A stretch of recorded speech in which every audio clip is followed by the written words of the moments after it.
This is TWiT. SpaceX just got the FCC approval to blast off into the WISP market. That's right. They're going to become a wireless ISP. Now, the FCC took a look yesterday at SpaceX's plan to provide global satellite broadband services. Of course, this is going to be with a series of low Earth orbiting satellites, and they see nothing wrong with the plan. Quote, this is the first approval of a U.S. licensed satellite constellation to provide broadband services using a new generation of LEO orbit satellites. And the FCC also said, with this action, the Commission takes another step to increase high-speed broadband availability and competition in the United States, unquote. This has been a plan of several companies for quite a while. Boeing has been trying to get into the game. You may remember the Iridium system, which is still currently up there. But this is Elon Musk's SpaceX saying, no, we think we can do it better. We think we can do it faster. We think we can do it cheaper, and we think we can cover more of the planet with newer technologies. That's got me incredibly interested. Now, the plan calls for a constellation of, get this, 4,425 microsatellites in low Earth orbit. Now, they want to provide low-latency broadband specifically to rural and remote places with little or no internet access, and then also improve speeds and competition in areas with so-so access.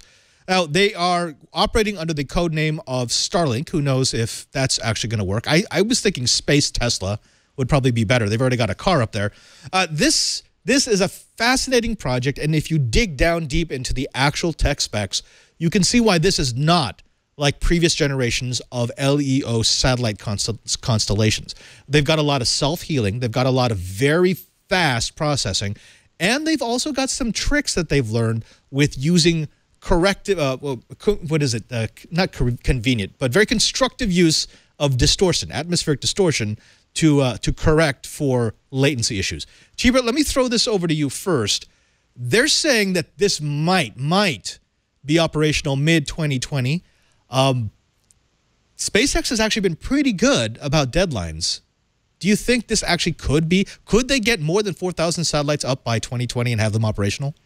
Well, you got to keep in mind, these guys are talking about really small satellites. And considering that heavy lift, the Falcon heavy lift, that could, one Falcon heavy lift, my best thumb guess swag, I would say Falcon can probably drop in a couple hundred of those microsatellites, don't you think? Yeah, and actually there's a great graphic. I'm not sure if SpaceX did it, but they showed the deployment of microsats and how it would just open up the cowling, and then they're basically ejected, like spring ejected, out into their proper orbits. It is a fast. I mean, I love space. Space was my first love, so this really makes me geek out. Here's the other thing. SpaceX has been a very big player in the world of swarm control satellites. Right.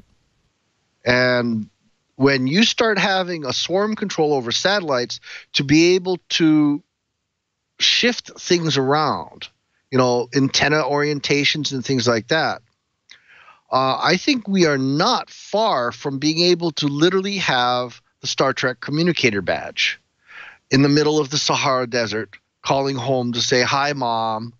What do you think, man? Yeah. Well, I mean, for me, it's all about the bandwidth. Curtis, let me pull you in on this, because I've used satellite systems before, and they always have the advertised speed, 4,800 bits per second. Realistically, I was getting something closer to 2,400 bits per second, and I don't think 9,600 bits per second is even possible over a satellite connection currently using what we've got up there. This is supposed to rival wired connectivity to your home. And when I first saw that, I thought, that's ridiculous. It's not going to be possible. But then, again, you read down into the tech, and it does look like they can actually meet some of those goals.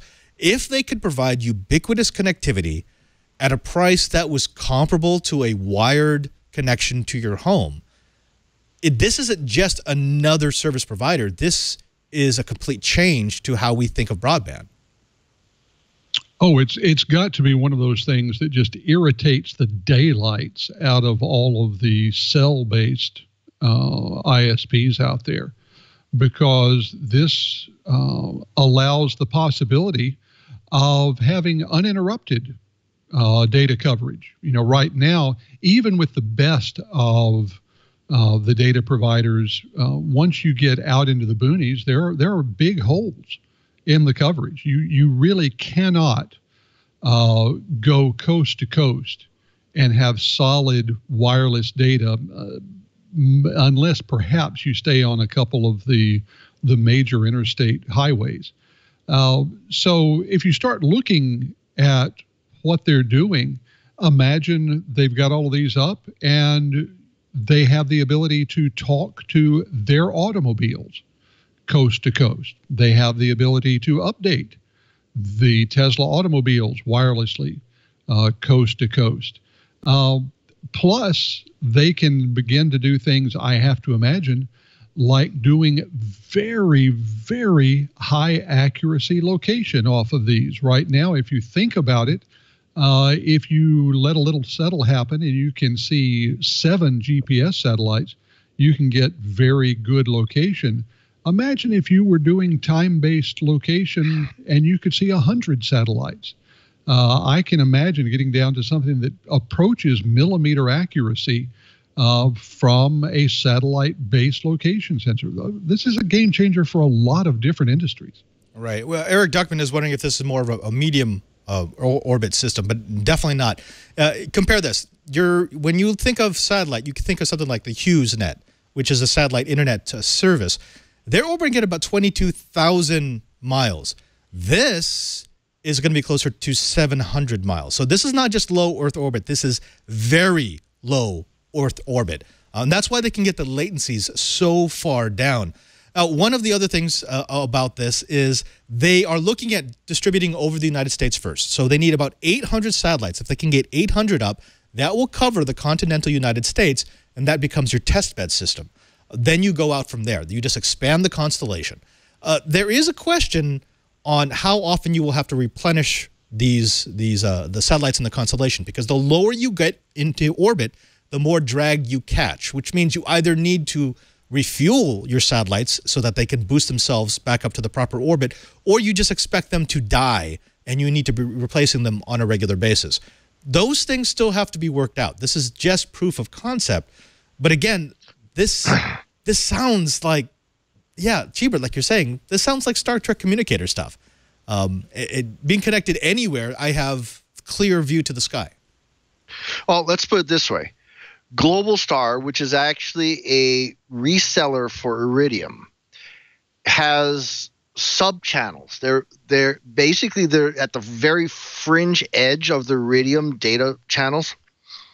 And they, just by offering, they now have a $65 a month plan where I can send an unlimited number of 240 character text messages, both inbound and outbound.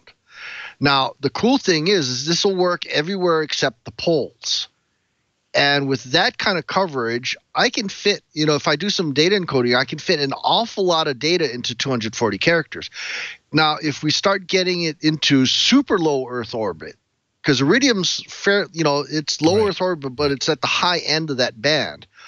If I only have to punch through about 700 miles of atmosphere and weather and so forth, now we're starting to talk about, instead of having a modem that's maybe about that big, if you can, like a deck of cards, that's how big my Global Star modem is for the Raspberry Pi. I am going to imagine a reasonably robust modem for Starlink is probably going to be about the size of a golf ball with batteries. Now, when you start getting that small, now all of a sudden we can have temperature and intrusion sensors on refrigerated containers. We could probably get it cheap enough that we could track high priority packages as they go across country. I'll bet you Amazon's going to be a customer because they're really big on having packages delivered on time, to the point where they are starting to pay penalties in some cases if they don't make it.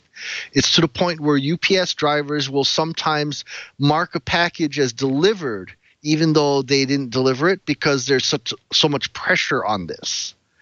So tracking food, tracking high priority packages, and being able to do it internationally is a pretty big deal. Right. To the point where the federal government was getting ready to hand me a lot of money for food safety tracking, just so we can keep track, make sure that that gallon of ice cream never really defrosted.